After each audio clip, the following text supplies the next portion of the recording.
अगर आप चाइना के पहाड़ों को देखेंगे तो इनमें आपको जगह जगह कई बॉक्सेस दिखाई देंगे। इन बॉक्सेस को देखकर ऐसा लगता है कि शायद ये कोई कब्रिस्तान है। इसकी खास बात ये है कि इस कब्रिस्तान को पहाड़ों में वर्टिकल शेप में बनाया गया था। आखिर क्यों और ये किन लोगों का कब्रिस्तान है, ये कितना पुराना है, ये अमेजिंग इन्फॉर्मेशन आप जानोगे आज की इस वीडियो में। तो पूरी वीडियो वॉच कीजिएगा। और आप देख रहे हैं स्पेस वर्ल्ड। ये चट्टानें चाइना की सिचुआन और यूनाना प्रोविंस में मौजूद हैं। यहाँ जगह जगह आपको ये बॉक्सेस दिखाई देंगे। कुछ ताबूतों को 100 फीट की ऊंचाई पर और कुछ को 400 फीट की ऊंचाई पर देखा जा चुका है। जब साइंटिस्ट ने इन ताबूतों को गिना तो उनको टोटल 131 ताबूत मिले। जब इन ताबूतों की कार्बन डेटिंग की गई तो चाइना के साइंटिस्ट हैरान रह गए, क्योंकि इनमें से कुछ ताबूत 3000 साल से भी ज्यादा पुराने हैं। साइंसदान हैरान थे कि आज से 3000 साल पहले लोगों ने इतनी ऊंचाई पर ताबूतों को कैसे लटका दिया, क्योंकि 100 फीट से लेकर 400 फीट तक की ऊंचाई पर चढ़ना, ताबूतों के लिए चट्टानों में लकड़ी के फट्टे गाड़ना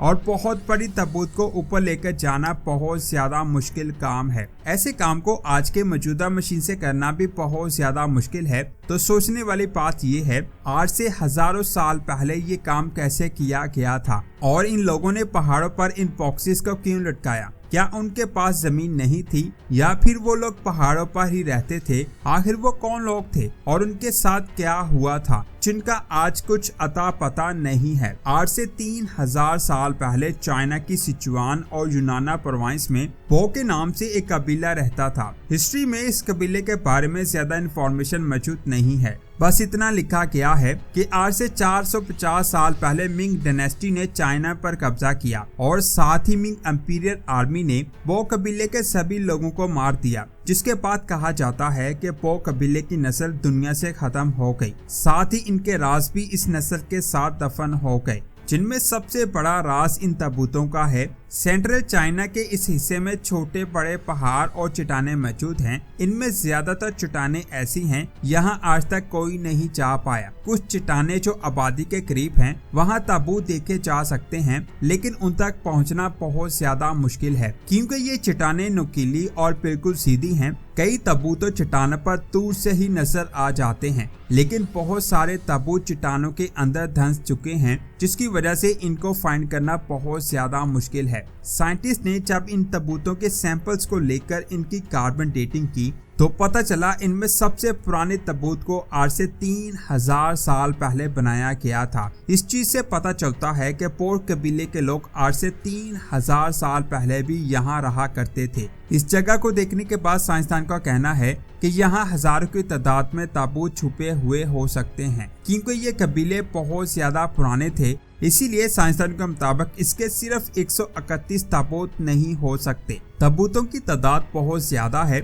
लेकिन उन ताबूतों तक पहुंचना बहुत ज्यादा मुश्किल है। इन ताबूतों की खास बात ये है कि इनको लकड़ी के एक सिंगल पीस से बनाया गया था। साइंसदान के मुताबिक उस वक्त उन लोगों के पास सिर्फ कुल्हाड़ी हुआ करती थी, यानी आज से 3000 साल पहले पो ट्राइब के लोग एक कुल्हाड़ी की मदद से बहुत बड़े दरख्त को अंदर से काट कर उसे ताबूत बना देते थे। चाइना के आर्कियोलॉजिकल डिपार्टमेंट ने एक कैंपेन की, जिसमें पूरी दुनिया के आर्कियोलॉजिस्ट को दावत दी गई कि वो यहाँ पर आकर छुपे हुए ताबूतों को फाइंड करें, ताकि इस मिस्ट्री को सॉल्व किया जा सके। एक चट्टान पर 6 कॉफिन लटके थे। साइंसदानों ने इन तक पहुँचने का प्लान बनाया। ये चट्टानें बिल्कुल सीधी थी, इसीलिए उन तक ट्रैक पहुंचना ट्रेंड क्लिफ क्लाइंबर्स के लिए भी बहुत ज्यादा मुश्किल था। इसीलिए चट्टानों पर दूसरे रास्ते से ऊपर जाया गया और फिर रस्सियों की मदद से क्लाइंबर्स को नीचे उतारकर उन ताबूतों तक पहुंचाया गया। जब साइंसदान उन ताबूतों तक पहुंचे तो उन्होंने देखा कि ताबूतों की हालत बहुत ज्यादा खराब है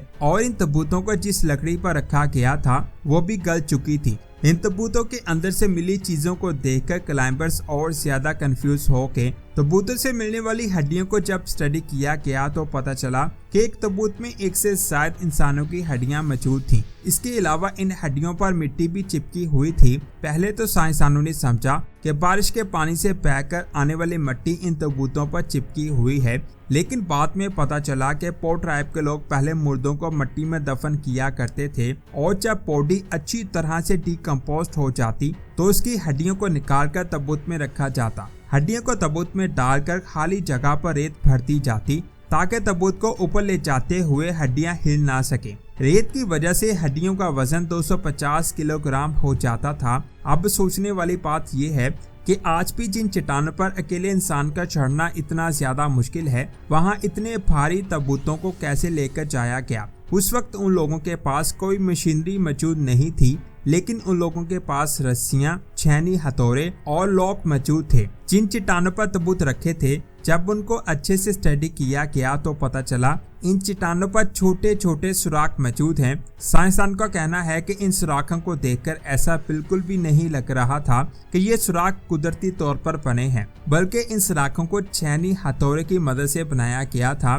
साइंसदान का कहना है कि ऐसा लगता है जैसे इन सुराखों का इन ताबूतों से जरूर कोई ना कोई कनेक्शन है। शायद वो लोग इसमें बांस को टालकर ऊपर चढ़ने के लिए एक स्पॉट बनाते थे। इस मिस्ट्री को हल करने के लिए एक एक्सपेरिमेंट करने की जरूरत थी और फिर 2003 में डिस्कवरी चैनल की टीम ने इस एक्सपेरिमेंट को करने का फैसला किया। उन्होंने पोर्ट्रैप जैसा ताबूत कुल्हाड़ी की मदद से तैयार किया। उसके बाद चट्टान में सुराख करके बांस को फंसाया गया, जिस पर एक आदमी आसानी से खड़ा हो सकता था। इसी तरीके से 5 से 6 फीट के फासले पर चट्टान पर सुराख किए गए और इसमें डंडे गाड़े के। ये बांस के डंडे एक तरह से स्टेप्स थे जिनके जरिए चट्टान पर चढ़ा जाता था। जिस हाइट पर ताबूत को रखा जाना था, वहां पर एक डंडे को पुली के तौर पर इस्तेमाल किया गया। आज की मौजूदा पुली में बॉल बेरिंग होती है, जिसमें रस्सी आसानी के साथ घूम जाती है। बांस का डंडा ऊपर से स्लिपरी होता है, जो बॉल बेरिंग जैसा ही काम करता है। रस्सी को सिंपल पुली से गुजारकर ताबूत को दूसरी तरफ से ऊपर खींचा गया, क्योंकि पुली की मदद से 50% लोड कम हो जाता है। इसी वजह से लोगों ने ताबूत को बहुत आसानी से 300 फीट ऊपर पहुंचा दिया।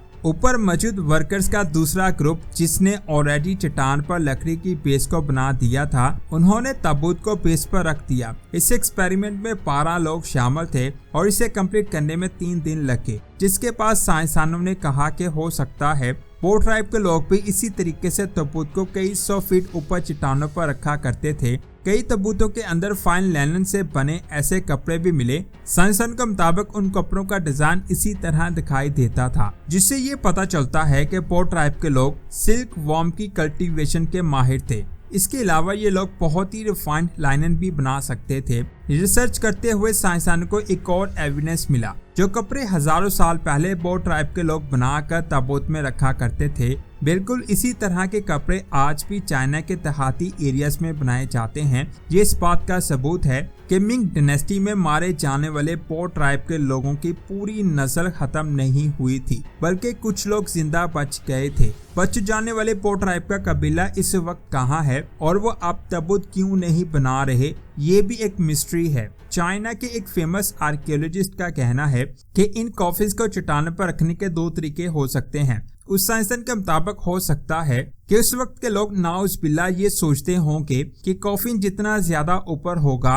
वो उतनी जल्दी मुर्दे को जन्नत में पहुंचा देगा। उस साइंसदान के मुताबिक दूसरी वजह ये हो सकती है कि पोर्ट्रैप के लोग अपने लोगों को जंगली जानवरों से बचाना चाहते थे, इसीलिए वो कॉफिन्स को चट्टानों के बीच लटका देते थे। यहाँ पर पहुँच पाना किसी भी जानवर के लिए बहुत ज्यादा मुश्किल था। इन लोगों के बारे में आज साइंसदानों को जो भी कुछ पता है वो बस थ्योरी बेस है। तो दोस्तों, ये थी आज की वीडियो। आपको ये वीडियो कैसी लगी नीचे कमेंट्स करके जरूर बताएं। वीडियो को लाइक और शेयर लाजमी करें। ऐसी ही वीडियोस को देखने के लिए हमारे चैनल को सब्सक्राइब करके बेल आइकन को प्रेस करें। मिलते हैं एक और शानदार वीडियो में। अपना बहुत सारा ख्याल रखें। अल्लाह हाफिज।